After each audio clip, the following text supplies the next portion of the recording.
বাংলাদেশের আন্তর্জাতিক অপরাধ ট্রাইব্যুনাল বা আইসিটির প্রসিকিউশন টিমের কাজ এবং বিচারিক প্রক্রিয়ার স্বচ্ছতা ও জবাবদিহিতা নিয়ে দেশে ও দেশের বাইরে ব্যাপক প্রশ্ন উঠেছে। এমনকি খোদ প্রসিকিউশন টিমের মধ্যেই এ নিয়ে অসন্তোষ বাড়ছে বলে বাংলাদেশের সংবাদ মাধ্যমের খবরে এসেছে।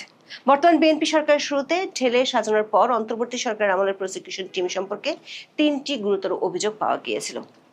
জামিন করিয়ে দেওয়ার জন্য কোটি টাকার ঘুষ কেলেঙ্কারি, ঘুষ নিয়ে অভিযুক্তকে রাজসাক্ষী বানানোর অভিযোগ ছিল অন্তর্বর্তী সরকার আমলে নিয়োগ হওয়া 2 প্রসিকিউটরের বিরুদ্ধে। সাথে রয়েছে ট্রাইব্যুনালের সিসিটিভি ফুটেজ গায়েবের অভিযোগ। এসব অভিযোগ তদন্তে গঠিত ফ্যাক্টস ফাইন্ডিং কমিটি 20 দিনের মধ্যে তদন্ত প্রতিবেদন দেওয়ার কথা বলেছিল, কিন্তু বাস্তবতা হলো 4 মাস পরে এসেও কোনো তদন্ত রিপোর্ট পাওয়া যায়নি। শুধু তাই নয়, ঘুষের বিনিময়ে অভিযুক্তকে রাজসাক্ষী বানানোর অভিযোগ যে প্রসিকিউটরের বিরুদ্ধে, সেই গাজী মোনার হোসেন তামিম এখনো বহাল তবিয়তে আছেন। পুরাতন এই 3টি অভিযোগের সাথে নতুন আরো 2টি অভিযোগ উঠে এসেছে। একটি হলো আইসিটিতে গুম নির্যাতনের অভিযোগে সেনা কর্মকর্তাদের বিরুদ্ধে দায়ের করা মামলাগুলোতে সাক্ষী হিসেবে এমন কয়েকজনকে উপস্থাপন করা হয়েছে যারা বিভিন্ন সময় জঙ্গি হামলা মামলার আসামি ও সাজাপ্রাপ্ত। নিজস্ব অনুসন্ধানে এমন কমপক্ষে 4 জন সাক্ষীর হদিস আমরা পেয়েছি। এসব মামলায় গুম কমিশনের যে প্রাথমিক প্রতিবেদনের ভিত্তিতে মামলাগুলোর চার্জশিট দাখিল করা হয়েছে তা নিয়েও প্রশ্ন তুলেছেন আসামি পক্ষের আইনজীবীরা। এ নিয়ে হাইকোর্টে দায়ের হওয়া একটি রিটের শুনানি চলছে। সবশেষ অভিযোগটি করেছে আন্তর্জাতিক মানবাধিকার সংস্থা হিউম্যান রাইটস ওয়াচ বা HRW। সংস্থাটি তাদের পর্যবেক্ষণে বলছে, এই ট্রাইব্যুনালের তদন্ত কর্মকর্তারা একাধিক মামলায় সাক্ষীদের কপি পেস্ট জবানবন্দি জমা দিয়েছেন এবং তার ভিত্তিতে চলছে বিচার কাজ।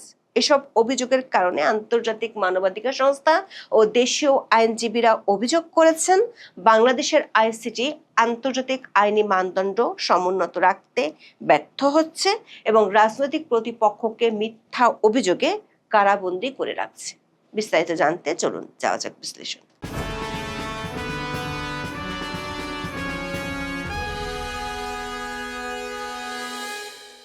আওয়ামী লীগ সরকারের আমলে 2010 সালে 71-এর মানবতা বিরোধী অপরাধের বিচার করার জন্য আন্তর্জাতিক অপরাধ ট্রাইব্যুনাল বা আইসিটি গঠন করা হয়। তখন 1973 সালের আইনটি সংশোধন করা হয়। আওয়ামী লীগ আমলে 2টি ট্রাইব্যুনাল থেকে 55টি মামলার রায় হয়েছিল, যার মধ্যে মুক্তিযুদ্ধের সময় সংগঠিত মানবতা বিরোধী অপরাধের দায়ে 6 আসামির মৃত্যুদণ্ড কার্যকর হয়। এর মধ্যে 5 জনই ছিলেন জামাত ইসলামের তৎকালীন শীর্ষস্থানীয় নেতা। কিন্তু 24-এর 5ই আগস্ট রাজনৈতিক পট পরিবর্তনের পর আওয়ামী লীগের নেতাদের বিচারের জন্য বিশেষ এই আদালতটিকে বেছে নিয়েছিল তখনকার অন্তর্বর্তী সরকার। পাশাপাশি 71 সালের যুদ্ধাপরাধের চলমান মামলাগুলোর বিচার কাজ হঠাৎ করে বন্ধ হয়ে যায়। কয়েক দফা অধ্যাদেশ জারি করে আইসিটিতে জুলাই হত্যাকাণ্ডের বিচার শুরু হয়। 71-এর যুদ্ধাপরাধের মামলার আসামিপক্ষের আইনজীবীরা সকল স্বার্থের দ্বন্দ্ব ভুলে গিয়ে রাতারাতি হয়ে যান রাষ্ট্রপক্ষের আইনজীবী। ফেব্রুয়ারিতে ত্রয়োদশ জাতীয় সংসদ নির্বাচনের মাধ্যমে ক্ষমতার পালাবদল হলে আইসিটির প্রসিকিউশন টিমে পরিবর্তন আসে।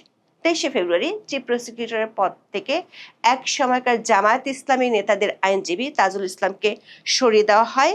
তার জায়গায় নিয়োগ পান আমিনুল ইসলাম। তিনি দায়িত্ব নেওয়ার পর থেকেই অন্তর্বর্তী সরকার আমলে দায়িত্ব পাওয়া একাধিক প্রসিকিউটরের বিরুদ্ধে অভিযোগ আসতে শুরু করে।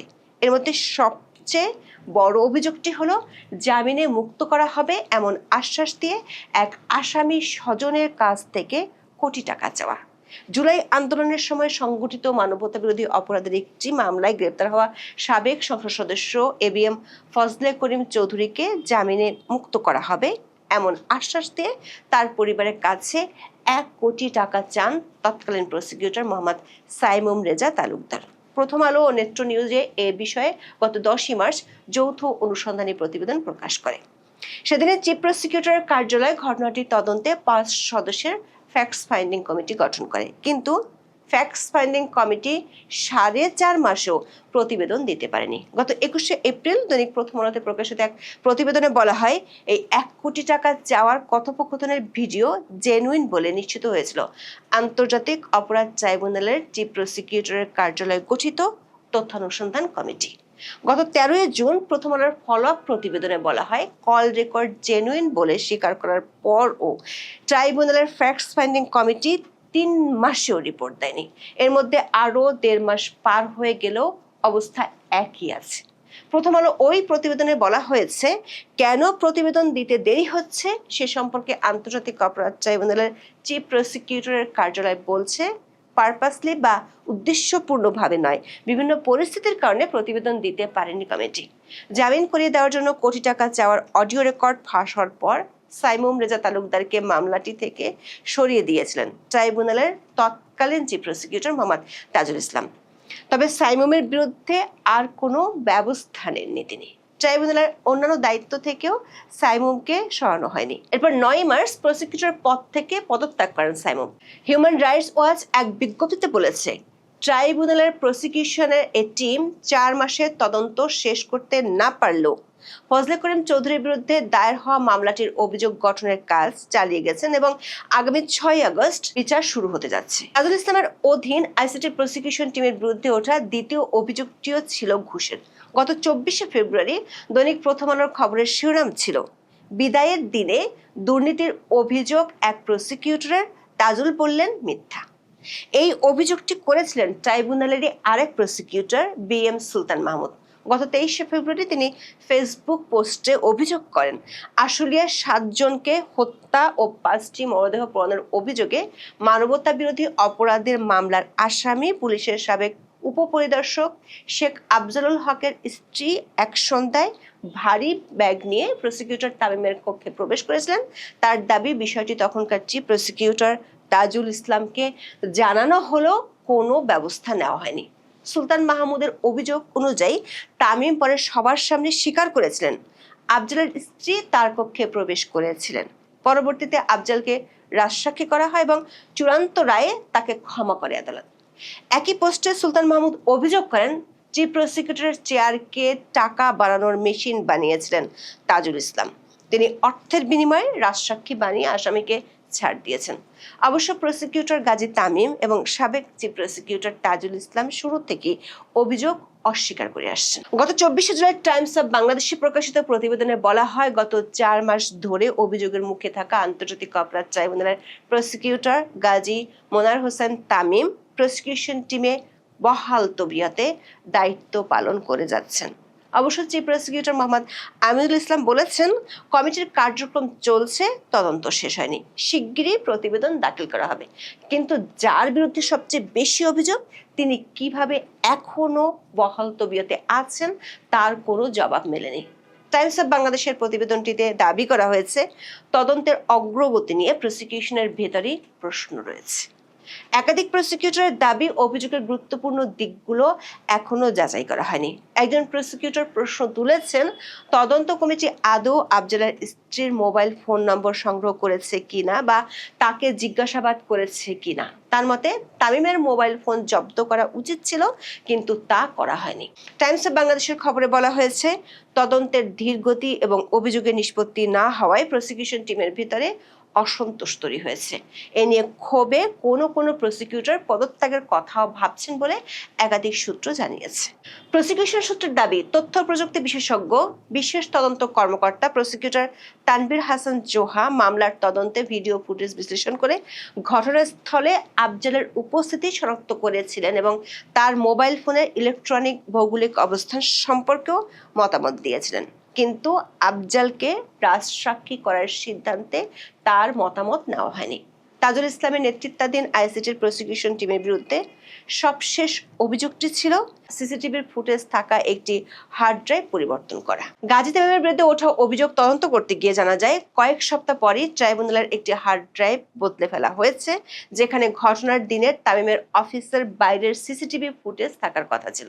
গত 31 মার্চ ডেইলি স্টার প্রকাশিত প্রতিবেদনে বলা হয়েছে, আইসিটি প্রসিকিউটর ও বিশেষ তদন্ত কর্মকর্তা তানভীর হাসান জোহা সম্প্রতি সিস্টেম লক পরীক্ষা করতে গিয়ে দেখেন, ট্রাইব্যুনালের প্রবেশপথ ও তামিমের অফিসের বাইরের করিডোরের ফুটেজ ধারণ করা হার্ড ড্রাইভটি আগেই বদলে ফেলা হয়েছে। চিফ প্রসিকিউটর আমিনুল ইসলাম তদন্ত কর্মকর্তা জোহাকে সংশ্লিষ্ট ফুটেজ উদ্ধারের নির্দেশ দেওয়ার পর বিষয়টি সামনে আসে। রেজিস্ট্রার রেকর্ড অনুযায়ী রেকর্ডের হার্ড ড্রাইভটি ক্ষতিগ্রস্ত বা হ্যাকড হওয়ার খবর পাওয়া যায় এবং সরকারি নির্দেশনায় 2025 সালের 13 অক্টোবর বদলে ফেলা হয়। হার্ড ড্রাইভ বদলানোর বিষয়ে জানতে চাইলে চিফ প্রসিকিউটর আমিনুল ইসলাম তখন ডেইলি স্টারকে বলেছিলেন সবকিছু তদন্ত করা হবে। কিন্তু ট্রাইব্যুনালের একাধিক সূত্র বলছে শুরুতে 20 দিনের মধ্যে এই রিপোর্ট দেওয়ার কথা থাকলেও অজ্ঞাত কারণে বিষয়টি পুরোপুরি হিমাগারে পাঠিয়ে দেওয়া হয়েছে। দর্শক, পুরাতন এই 3টি অভিযোগ যেগুলোর তদন্ত গত 4 মাস ধরে অজ্ঞাত কারণে ঝুলে আছে, তার সাথে যোগ হয়েছে নতুন 2টি গুরুতর অভিযোগ। আইসিটিতে জুলাই হত্যাকাণ্ডের বিচারের পাশাপাশি আওয়ামী লীগ আমলের সংগঠিত গুম আর নির্যাতনের অভিযোগগুলোরও বিচার চলছে। এই অভিযোগে র্যাব ও ডিজিএফআই এর বর্তমান ও সাবেক বেশ কয়েকজন সেনা কর্মকর্তা সাবজেলে আছেন। চলমান গুমের মামলায় যারা অভিযোগ এনেছেন তাদের ব্যাকগ্রাউন্ড চেক করে বিস্ময়কর তথ্য পাওয়া গেছে। 2016 সালে হোলি আর্টিজান আর শোলাকিয়াতে ভয়াবহ জঙ্গি হামলার পর দেশের নিরাপত্তা যখন চরম হুমকিতে ছিল, তখন সরকারের নির্দেশে র্যাব, বিজিবি, পুলিশ ও গোয়েন্দা সংস্থা দেশ জুড়ে জঙ্গি বিরোধী জোরালো অভিযান পরিচালনা করে। এসব অভিযানে ধরা পড়া অনেকেই এখন আইসিটিতে গুমের মামলার সাক্ষী। অথচ আন্তর্জাতিক আইনে বলা আছে ভিকটিমদের অবশ্যই সাধারণ নিরপরাধ নাগরিক হতে হবে, কিন্তু এই মামলার অভিযোগকারীদের অনেকেই বাংলাদেশের প্রচলিত আদালতে জঙ্গি ও নাশকতার মামলার আসামি। ইতিমধ্যে আইসিটিতে সাক্ষ্য দিয়েছেন এমন 4 জনের প্রোফাইল আমরা অনুসন্ধান করে দেখেছি। সাক্ষীদের নিরাপত্তার স্বার্থে আমরা নাম প্রকাশ করছি না। আমাদের হাতে তাদের ওই সময়কার ছবি এবং মামলার নথিপত্র থাকলেও প্রকাশ করছি না। এদের মধ্যে একজনকে 2016 সালের 8 ডিসেম্বর চট্টগ্রাম থেকে র্যাব গ্রেপ্তার করেছিল। ওই অভিযানে গ্রেপ্তার হওয়া 4 জনই নিষিদ্ধ ঘোষিত জঙ্গি সংগঠন হরকাতুল জিহাদ আল ইসলামীর সক্রিয় সদস্য ছিল। আইসিটিতে যিনি সাক্ষ্য দিয়েছেন তিনি কলমের কালি নামক ফেসবুক আইডি ব্যবহার করে গাজাওয়াতুল হিন্দ সম্পর্কে লেখালেখি করতেন। তার সাথে গ্রেপ্তার হওয়া আরেক আসামি 2015 সালে মালয়েশিয়া গেলে দেশের এয়ারপোর্ট থেকে বাংলাদেশে ফেরত পাঠানো হয় জঙ্গি তৎপরতায় জড়িত থাকার অভিযোগে। এই ব্যক্তিও আইসিটিতে ডিজিএফআই অফিসারদের বিরুদ্ধে দায়েরকৃত একটি মামলার সাক্ষী হিসেবে আদালতে সাক্ষ্য দিয়েছেন। আরেকজন সাক্ষ্য দিয়েছেন যাকে 2021 সালে নীলফামারী জেলায় অভিযান চালিয়ে গ্রেপ্তার করেছিল র্যাব। ওই অভিযানে গ্রেপ্তার হওয়া 3 জনের কাছে বোমা ও বোমা তৈরির সরঞ্জাম উদ্ধার করা হয়েছিল। গ্রেপ্তারকৃতরা জঙ্গি সংগঠন জেএমবির সক্রিয় সদস্য। আরো একজন সাক্ষী যাকে টঙ্গী থেকে 2016 সালে গ্রেপ্তার করা হয়েছিল, যিনি ওই সময় নিষিদ্ধ ঘোষিত জঙ্গি সংগঠন জেএমবির দক্ষিণ অঞ্চলের আমির ছিলেন।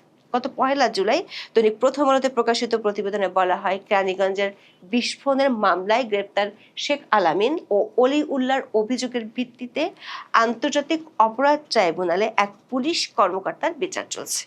ফলে এ ধরনের ঘটনায় মাঠ পর্যায়ের কর্মকর্তাদের মধ্যে এক ধরনের অস্বস্তি তৈরি হয়েছে বলেও জানান আইন শৃঙ্খলা রক্ষাকারী বাহিনীর কয়েকজন কর্মকর্তা। আইসিটির তদন্ত প্রসিকিউশন টিমের বিরুদ্ধে ওঠা সবশেষ অভিযোগটি হলো তারা বেশ কিছু মামলায় সাজানো সাক্ষীদের হাজির করছে, আবার একই মামলায় একাধিক সাক্ষীর হুবহু একই রকম বা কপি পেস্ট সাক্ষ্য আদালতে উপস্থাপন করা হচ্ছে। সাবেক মেজর জেনারেল জিয়াউল হাসানের বিরুদ্ধে বিচারাধীন একটি মামলায় অবসরপ্রাপ্ত এক মেজরকে সাক্ষী হিসেবে আদালতে উপস্থাপন করা হয়েছে, যিনি 2011 সালে র্যাব 3-এ মাত্র 6 দিন কর্মরত ছিলেন।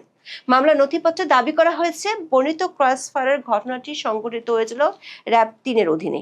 ওই সময় র্যাব 3-এর সিও ছিলেন লেফটেন্যান্ট কর্নেল রফিকুল ইসলাম, যিনি ওই সাক্ষী অবসরপ্রাপ্ত মেজরের কোর্সমেট। অথচ জিয়াউল হাসান ওই সময় র্যাব 3-এর দায়িত্বে ছিলেন না। মামলার আসামিপক্ষের আইনজীবীদের অভিযোগ, নিজের কোর্সমেটের অধীনে ওই অবসরপ্রাপ্ত মেজর দায়িত্ব পালন করতে চাননি বলে সেনাবাহিনীতে বদলি হতে চেয়েছিলেন। সেজন্য তিনি ওই সময় র্যাব সদর দপ্তরে ডিরেক্টর ইন্টেলিজেন্স হিসেবে কর্মরত লেফটেন্যান্ট কর্নেল জিয়াউল হাসানের কাছে তদবির করেছিলেন। কিন্তু তিনবার পদোন্নতি পরীক্ষায় ফেল করা ওই অবসরপ্রাপ্ত মেজরের অনুরোধ না রাখায় ক্ষুব্ধ হয়ে জিয়াউল হাসানের বিরুদ্ধে অভিযোগ করেছেন এমন দাবি করেছেন আইনজীবীরা। হিউম্যান রাইটস ওয়াচ বা HRW অভিযোগ করেছে কপি পেস্ট সাক্ষ্য বা বয়ান দিয়ে আদালতে মামলার নথিপত্র হাজির করছে আইসিটির তদন্ত দল। শাপলা চত্বর মামলায় আইসিটিতে প্রসিকিউশনের অভিযোগপত্র জমা পড়ার বিষয়টি সামনে এনে 19শে জুলাই প্রতিক্রিয়া জানাতে গিয়ে আন্তর্জাতিক এই মানবাধিকার সংস্থা অভিযোগটি তুলে ধরেছে। এইচআরডব্লিউ তাদের পর্যবেক্ষণে দেখতে পেয়েছে ট্রাইব্যুনালের প্রসিকিউটর এবং বিচারকরা তদন্তকারী কর্মকর্তাদের রেকর্ড করা এমন কিছু সাক্ষীর উপর নির্ভর করছেন যেগুলোর একই অনুচ্ছেদ একাধিক সাক্ষীর জবানবন্দিতে হুবহু প্রতিলিপি বা কপি পেস্ট করা হয়েছে। এতে এসব সাক্ষ্যের সত্যতা নিয়ে গভীর সন্দেহ দেখা দিয়েছে। এর উদাহরণ হিসেবে হাসান মাহমুদ চৌধুরী ও অন্যান্যদের বিরুদ্ধে মামলার কথা বলেছে এইচআরডব্লিউ। সেখানে বলা হয়েছে ওই মামলায় 2024 সালের 16 ও 18 জুলাই এবং 4 আগস্ট চট্টগ্রাম শহরে হত্যার ঘটনায় আওয়ামী লীগের 22 জন নেতাকর্মীর বিরুদ্ধে 3টি অভিযোগ আনা হয়েছে। সেখানে প্রসিকিউশনের প্রমাণের মূল ভিত্তি হলো 55 জন সাক্ষীর জবানবন্দি। দেখা গেছে 14টি আলাদা জবানবন্দিতে 6 লাইনের একটি অনুচ্ছেদ প্রায় হুবহু লিপিবদ্ধ করা হয়েছে। সেখানে বলা হয়েছে নাম উল্লেখিত 7 জন রাজনীতিবিদ তাদের পরিকল্পনা, অর্থায়ন, উস্কানি এবং নির্দেশনায় আওয়ামী লীগের সন্ত্রাসীদের ব্যবহার করে 6 জনকে হত্যা করেছেন। আরেকটি অনুচ্ছেদে আরো 9টি জবানবন্দিতে প্রায় একইভাবে এসেছে, যেখানে বলা হয়েছে অভিযুক্তদের মধ্যে 6 জন বারবার উস্কানিমূলক বক্তব্য দিয়েছেন, বিক্ষোভকারীদের জঙ্গি, সন্ত্রাসী এবং সাম্প্রদায়িক উস্কানিদাতা হিসেবে আখ্যায়িত করেছেন এবং বাকি 16 জন অভিযুক্তকে আন্দোলন দমাতে সর্বোচ্চ শক্তি প্রয়োগ করার নির্দেশ দিয়েছেন এবং নিরীহ, নিরস্ত্র, শান্তিপূর্ণ শিক্ষার্থী ও জনতাকে হত্যা ও নির্যাতনের স্পষ্ট নির্দেশ দিয়েছেন। সংস্থাটির এশীয় অঞ্চলের উপপরিচালক মীনাক্ষী গাঙ্গুলি বলেছেন, হুবহু নকল করা সাক্ষীর জবানবন্দির উপর ভিত্তি করে অভিযোগ আনা হলে তা একটি বিশ্বাসযোগ্য বিচার প্রক্রিয়ার ঘাটতির ইঙ্গিত দেয়, যা আবারও ভুক্তভোগী, তাদের পরিবার এবং বাংলাদেশের মানুষের ন্যায় বিচার থেকে বঞ্চিত হওয়ার আশঙ্কা তৈরি হতে পারে। হিউম্যান রাইটস ওয়াচ আইসিটির বিচার প্রক্রিয়ার সমালোচনা করে বলেছে, অন্তর্বর্তী সরকারের আমলে এই ট্রাইব্যুনাল আইনে যেসব সংশোধনী আনা হয়েছিল সেগুলো একই ধরনের অপরাধের বিচার করা আন্তর্জাতিক আদালতগুলোর সমতুল্য যথাযথ প্রক্রিয়া ও পদ্ধতিগত মানদণ্ড নিশ্চিত করতে ব্যর্থ হয়েছে। মানবাধিকার সংস্থাটি বলছে, ট্রাইব্যুনাল পরিচালনা আইনে এখনো প্রসিকিউটরদের কোনো ধরনের প্রমাণের ভিত্তি ছাড়াই গ্রেপ্তারের নির্দেশ দেওয়া, মাসের পর মাস লিখিত কারণ দর্শানো ছাড়াই আটকে রাখা এবং আলাদা কোনো আদালতে অন্তর্বর্তীকালীন আপিলের অধিকার না দেওয়ার বিধান রয়ে গেছে। প্রসিকিউশন তাদের প্রমাণাদি জমা দেওয়ার মাত্র 3 সপ্তাহ পরে বিচার শুরু হতে পারে, যা আসামি পক্ষকে আত্মপক্ষ সমর্থনের প্রস্তুতির জন্য পর্যাপ্ত সময় দেয় না। তাছাড়া আসামিদের অনুপস্থিতিতে বিচারে তাদের নিজের আইনজীবী নিয়োগের অধিকার সহ যথাযথ আইনি সুরক্ষা নেই এবং সাক্ষীদের জেরা করার ক্ষেত্রেও আইনজীবীদের সীমাবদ্ধতার মুখে পড়তে হয়। এইচআরডব্লিউ এর বিজ্ঞপ্তিতে জুলাই আন্দোলনে নিহতের সংখ্যা 800 জনের বেশি বলে উল্লেখ করা হয়েছে। শাপলা চত্বর মামলার প্রসঙ্গ ধরে এইচআরডব্লিউ এর সংবাদ বিজ্ঞপ্তিতে বলা হয়, 2013 সালের মে মাসে হেফাজতে ইসলামের বিক্ষোভের সংবাদ সংগ্রহের জেরে গত 14 মে 2 জন সাংবাদিককে গ্রেপ্তার দেখানোর নির্দেশ দেয় ট্রাইব্যুনাল। মানবাধিকার সংগঠনগুলো সে সময় অতিরিক্ত বল প্রয়োগে একাধিক বিক্ষোভকারীর মৃত্যুর কথা জানালেও প্রসিকিউটররা তৎকালীন আওয়ামী লীগ সমর্থক 71 টিভির ব্যবস্থাপনা পরিচালক মোজাম্মেল বাবু এবং উপস্থাপক ফারজানা রূপার বিরুদ্ধে মিথ্যা তথ্য উপস্থাপনের মাধ্যমে সরকারকে হত্যার ধামাচাপা দিতে সহায়তার অভিযোগ এনেছে। সাংবাদিকদের আইনজীবীরা এইচআরডব্লিউ কে বলেছেন, প্রসিকিউটররা তাদের গ্রেপ্তারের কারণ সম্পর্কে কোনো লিখিত ব্যাখ্যা দেননি, যা সিভিল অ্যান্ড পলিটিক্যাল রাইটস সংক্রান্ত আন্তর্জাতিক চুক্তির 14 অনুচ্ছেদ এবং বাংলাদেশের আন্তর্জাতিক অপরাধ ট্রাইব্যুনাল আইনের লঙ্ঘন। এইচআরডব্লিউ এর সংবাদ বিজ্ঞপ্তিতে বাংলাদেশের আন্তর্জাতিক অপরাধ ট্রাইব্যুনালে আন্তর্জাতিক আইনি মানদণ্ড সমুন্নত রাখতে কর্তৃপক্ষ ব্যর্থ হচ্ছে বলে কড়া সমালোচনা করা হয়েছে। সংস্থাটি বলছে, এই ব্যর্থতার ফলে ভুক্তভোগীদের ন্যায় বিচার থেকে বঞ্চিত হওয়া, আইনের শাসন দুর্বল হওয়া, রাজনৈতিক প্রতিপক্ষকে মিথ্যা অভিযোগে কারাবন্দী করা এবং অতীতের মানবাধিকার লঙ্ঘনের পুনরাবৃত্তির ঝুঁকি তৈরি হয়েছে। এখন এ পর্যন্ত। সবাই ভালো থাকুন, সুস্থ থাকুন, নিরাপদে থাকুন। দেখা হবে আগামী পর্বে।